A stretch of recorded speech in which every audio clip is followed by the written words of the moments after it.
دقت ہوتے ہیں تو ہم جو بنیادی چیزیں ان کو بتاتے ہیں تو ان میں سے ایک چیز یہ لازمی بتاتے ہیں کہ رزق پاک نہیں ہوگا تو باطن روشن نہیں ہوگا. یہ بنیادی بات ہے. اگر رزق پاک نہیں ہے تو میرے حضور نے ارشاد فرمایا کہ ایک بندہ سفر کر کے کعبۃ اللہ کے صحن میں پہنچتا ہے اور کعبے کے پردوں کو تھام لا ہے, وہ یمد یدیہ, اور لمبے لمبے ہاتھ کر کے کہتا ہے اے اللہ, لیکن اس کا کھانا حرام ہے, اس کا پینا حرام ہے, اس کا لباس حرام ہے, وہ غزیہ بالحرام, اس کو غذا حرام سے دی گئی ہے. میرے حضور نے فرمایا اس کی کوئی دعا قبول نہیں ہوگی. سفر کیا, جنگل پہاڑ کاٹے, سمندروں کو پاٹ کر کے آگے گیا, ہواؤں کے کلیجے چیر کے آگے بڑھا, مہینوں کی مسافتیں طے کر کے گیا اور کعبۃ اللہ کے سامنے کھڑا ہے, سین حرم میں مطاف میں کھڑا ہے, لیکن اس کا جسم حرام سے پلا ہے. اس نے جو پہنا ہے اس لباس کا تانا یا بانا حرام کا ہے, اس کو غذا حرام کی دی گئی ہے, اس نے پیا حرام کا ہے, اس نے کھایا حرام کا ہے, تو پھر اس کا یہ سارا سفر رائے گاں چلا جائے گا, اس کو کچھ نصیب نہیں ہوگا. تو سب سے پہلی شرط اس عنوان سے عقل حلال ہے. اس کے بعد پھر صدق مقال ہے کہ آپ کی زبان جھوٹ نہ بولے. جب کوئی شخص جھوٹ بولتا ہے, روحانیات تو دور کی بات ہے, اللہ کے فرشتے اس سے 1 میل دور ہٹ جاتے ہیں. جب کوئی شخص جھوٹ بولتا ہے تو حدیث پاک میں آتا ہے اس کے منہ سے ایک خاص قسم کی بدبو نکلتی ہے.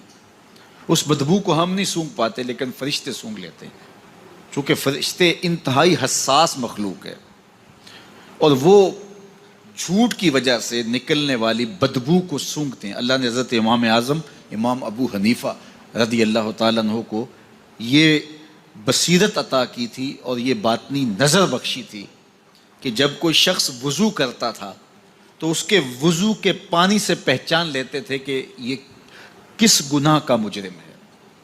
جب بندہ وضو کرتا ہے تو وضو سے ہاتھوں کے گناہ جھڑتے ہیں, منہ کے گناہ جھڑتے ہیں, تو وہ وضو کے پانی سے اس بات کو محسوس کرتے تھے.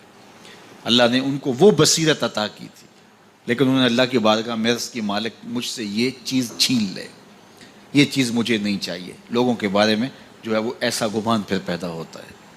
تو فرشتوں کو اللہ نے وہ حساس جو ہے وہ پاکیزہ وجود دیا, اور ان کی حس ایسی ہے کہ وہ بدبو جو انسان بولتا ہے اور لفظوں سے جو اثرات نکلتے ہیں وہ محسوس کرتے ہیں. تو جب کوئی شخص جھوٹ بولتا ہے تو اس کے جسم سے, اس کی زبان سے جھوٹ کے ساتھ بدبو نکلتی ہے. اللہ کے فرشتے 1 میل دور تک پیچھے ہٹ جاتے ہیں. تو مجھے بتائیے, جو شخص جھوٹ بولتا ہو کیا اسے کوئی روحانی مرتبہ مل سکتا ہے؟ یہ سوچا بھی نہیں جا سکتا, یہ امکانات سے ہی نہیں ہے. اللہ کے محبوب علیہ السلام سے پوچھا گیا کہ حضور کوئی مسلمان, کوئی مومن کیا بزدل ہو سکتا ہے؟ فرمایا نہیں, وہ بہادر ہوتا ہے, لیکن ہو سکتا ہے کبھی اس سے بزدلی بھی سرزد ہو جائے. انسانی کمزوری ہے, کبھی انسان بہت طاقت میں ہوتا ہے اور کبھی انسان کمزور بھی پڑ جاتا ہے. فرمایا ہو سکتا ہے کبھی اس سے ہو بھی جائے. پھر پوچھا کہ بخل کر سکتا ہے؟ فرمایا نہیں, مومن سخی ہوتا ہے لیکن ہو سکتا ہے کبھی اس سے بخل بھی ہو جائے. کبھی کبھی دولت اسے اچھی بھی لگنے لگ جاتی ہے, جس طرح فرمایا گیا کہ اولاد مبخلتن مجبنتن, یہ جو اولاد ہوتی ہے یہ بندے کو بخیل بھی بنا دیتی ہے اور بزدل بھی بنا دیتی ہے. جب اولاد نہیں ہوتی تو بندہ سخی بھی ہوتا ہے اور بندہ جو ہے وہ مشکل حالات میں بھی کود جاتا ہے, لیکن جب اولاد ہوتی ہے تو پھر مشکل حالات میں کودنے سے پہلے سوچتا ہے میرے بچے ہیں یتیم ہو جائیں گے. اس کو یہ خیال آتا ہے, پہلے ایسے مال لٹاتا ہے لیکن اولاد ہو جائے تو پھر وہ اولاد کا سوچتا ہے کہ ان کے لیے کچھ میں جمع کر لوں. تو اولاد فرمایا میرے حضور نے کہ مبخلہ و مجبنہ, یہ بخیل بھی کر دیتی ہے اور یہ کمزور اور بزدل بھی بنا دیتی ہے. تو مومن ہوتا بہادر ہے لیکن ہو سکتا ہے کبھی اس سے بزدلی بھی ہو جائے. مومن سخی ہوتا ہے لیکن کبھی ہو سکتا ہے اس سے بخل بھی ہو جائے. لیکن تیسرا سوال حضور سے پوچھا گیا کہ مومن جھوٹا ہو سکتا ہے؟ تو اس پہ 2 ٹوک کہا, نہیں جھوٹا نہیں ہو سکتا. یہ نہیں ہو سکتا کہ مومن ہو اور جھوٹا ہو, وہ سچ بولنے والا ہو. تو عقل حلال اور صدق مقال, یہ 2 خوبیاں جو ہیں یہ اہل اللہ کا طرائے امتیاز ہے, اور یہ مجھے اور آپ کو اختیار کرنی چاہیے. حضرت خلیل اللہ جب وادی غیر ذی زرع میں سیدہ ہاجرہ اور ان کے معصوم نونہال کو چھوڑ کر کے جانے لگے. ایسی وادی جہاں حیوانی وجود بھی نہیں تھا، نباتات بھی نہیں پائے جاتے تھے، پانی کا ایک قطرہ بھی دستیاب نہیں تھا. کالے سیاہ مہیب پہاڑ جیسے فولاد پگھلا کے ڈال دیا ہو.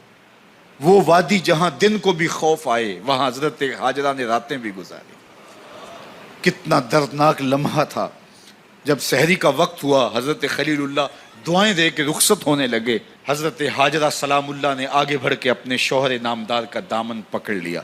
تمسکت بعضیالہ، دامن پکڑ کے بولی میرے شوہر نامدار، اس مہیب وادی میں، اس پہاڑوں کے دامن میں جہاں دن کو بھی خوف آئے، نونہال معصوم کے ہمراہ مجھے چھوڑ کے کہاں جا رہے ہو؟ حضرت خلیل اللہ نے کوئی جواب نہیں دیا. پھر قدم اٹھایا تو زوجہ نے پھر دامن پکڑا، پھر وہی سوال، پھر کوئی جواب نہیں آیا. تیسری مرتبہ دامن پکڑا، خلیل اللہ کی جانب سے کوئی جواب نہیں آیا. تو خاتون خود بولی کیا اللہ کا حکم تو نہیں؟ تو حضرت خلیل اللہ نے کہا نعم، ہاں اسی کا حکم ہے.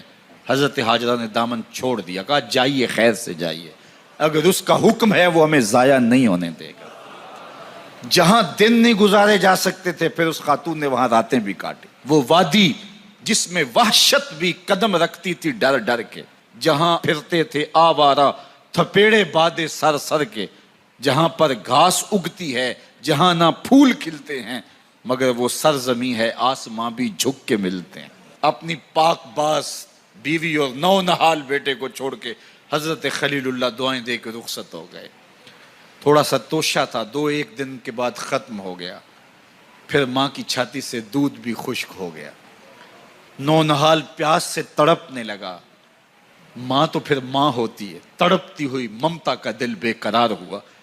ایک پتھر کے سائے میں معصوم اسماعیل علیہ السلام کو لٹایا اور پانی کی تلاش میں جبل صفا پہ چڑھی. اطراف میں آسمانوں کی طرف دیکھا، کہیں کوئی پرندے اڑتے دکھائی دیں اور پانی کا نشان ملے اور میں وہاں سے بیٹے کے لیے 2 بوند لے آؤں، لیکن کچھ دکھائی نہیں دیا. تا حد نظر پھیلا ہوا آسمان ہی آسمان ہے اور پہاڑ ہی پہاڑ نیچے دکھائی دیتے ہیں. پھر مروہ پہ آئیں، درمیان میں نشیبی جگہ تھی، وہاں بیٹے کا من موہنا چہرہ دکھائی نہیں دیتا تھا. دوڑ کے گزری اور جا کے صفا پہ گھوم کے دیکھا، کچھ نظر نہیں آیا. ادھر بھی دیکھ لیا، ادھر بھی دیکھ لیا، لیکن ماں تھی. پھر دوبارہ صفا پہ آئی، صفا پہ دیکھا، کچھ دکھائی نہیں دیا. پھر تڑپ کے مروہ پہ آئیں، وہاں پھر دیکھا، کچھ دکھائی نہیں دیا. پھر صفا پہ آئی، کبھی صفا پہ کبھی مروہ پہ. تڑپتی ہوئی ماں کی ممتا، بے قرار دل. ادھر پانی کی پیاس سے تڑپتا ہوا معصوم اسماعیل پتھر کی اوٹ میں. درمیان سے ماں گزرتی ہے تو بھاگ گزرتی ہے کہ بیٹے کا من مونا چہرہ بھی نگاہوں کے سامنے رہے. ذرا منظر تو دیکھو کتنا دل آویز ہے. اللہ اکبر، سینوں میں پتے پانی ہو جائیں، پتھر بھی ہو تو پگھل جائے اس زہرہ گداز داستان سے. لیکن اللہ پر توکل اور ماں کی بے قراریاں، کبھی صفا پہ کبھی مروہ پہ، زبان پہ شکایت نہیں ہے.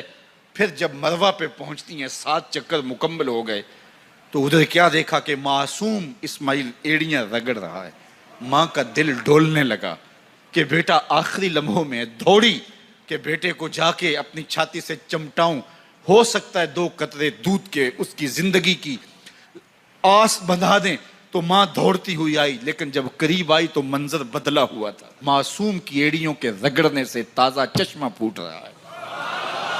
پانی ہے کہ بے قابو ہونا چاہ رہا ہے. آگے بڑھی، جلدی جلدی مٹی کی منڈھیری کرتے ہوئے کہا زم زم، رک جا رک جا. اللہ اکبر. ہاجرہ سلام اللہ علیہا نے حضرت اسماعیل کی محبت اور اپنے رب پر توکل کی انوکھی اور البیلی داستان رقم کی. کہا ہاجرہ تو نے بھی حد کر دی، لیکن قیامت تک تیری راہوں کو بھی جلوہ گاہ بنا دیں گے. یہاں نبی بھی دوڑیں گے، ولی بھی دوڑیں گے، غوث بھی دوڑیں گے، کتب اور ابدال بھی دوڑیں گے، شہنشاہ بھی دوڑیں گے، کج کلا بھی دوڑیں گے. یہ دوڑنا ہم عبادت بنا دیں گے. حتیٰ کہ امام الانبیاء بھی ان راہوں کی سائی کرتے رہے. عجیب رنگ، عجیب منظر اور عجیب کیف کا عالم. اچھا، یہاں رک کے ایک بات کرنا چاہوں گا. اگر آپ کی